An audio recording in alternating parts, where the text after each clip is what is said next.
ആരാണ് അവതാർ 3-ലെ തീനാവികൾ? Ash people എന്ന് ഇപ്പോൾ അറിയപ്പെടുന്ന മാങ്കുവാൻ എന്നാൽ ഒരുപാട് കാലങ്ങൾക്ക് മുമ്പ് ഒമ്മട്ടിക്കായെ പോലെ തന്നെ ജീവിച്ചവരാണ്. അവരെ പോലെ തന്നെ ഒരു വലിയ ഹോം ട്രീയും അതിനു ചുറ്റും ഒരു വലിയ സിവിലൈസേഷനുമായിട്ടായിരുന്നു ഇവർ ജീവിച്ചു പൊക്കോണ്ടിരുന്നത്. വളരെയധികം പീസ്ഫുള്ളായി നല്ല രീതിയിൽ പൊക്കോണ്ടിരുന്ന ഒരു ട്രൈബായിരുന്നു മാങ്കുവാൻ. എന്നാൽ അങ്ങനെ ഇരിക്കുകയാണ് ഇവരുടെ അടുത്തുള്ള ഒരു അഗ്നിപർവ്വതം പൊട്ടിത്തെറിക്കുന്നത്. ആ ഒരു സ്ഫോടനത്തോടു കൂടി ഇവരുടെ ആ ഒരു ഹോം ട്രീ അടക്കം എല്ലാം കത്തി നശിക്കുകയാണ്. അങ്ങനെ ആ ഒരു എക്കോസിസ്റ്റം തന്നെ മൊത്തത്തിൽ അവരുടെ ഏരിയയിൽ കത്തി നശിച്ച് അതൊരു വേസ്റ്റ് ലാൻഡായിട്ട് മാറും.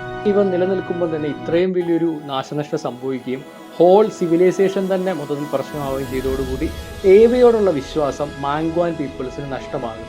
അങ്ങനെ ഏവയുടെ റൂൾസ് എല്ലാം ഇവർ തെറ്റിക്കുന്നു. ഇവർ ആ ഒരു വേസ്റ്റ് ലാൻഡിൽ തന്നെ ഒരുപാട് കാലം ജീവിച്ച് അവിടെ ഒരു പുതിയ രീതിയിലേക്ക് ആ ഒരു ട്രൈബ് മാറുന്നു.